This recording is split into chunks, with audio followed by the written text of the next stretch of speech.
Desde la Agencia de Seguridad y Emergencias Madrid 112 recomendamos a todos los ciudadanos que extremen la precaución durante estos días debido a la previsión de fuertes lluvias que va a haber en toda la región. Les pedimos que no se acerquen a las zonas ya inundadas de la ribera de los ríos, ni siquiera para hacerse fotografías.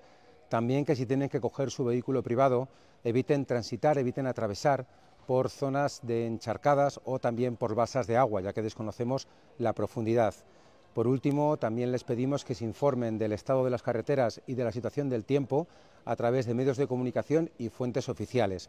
Ante cualquier emergencia, llamar siempre al 112.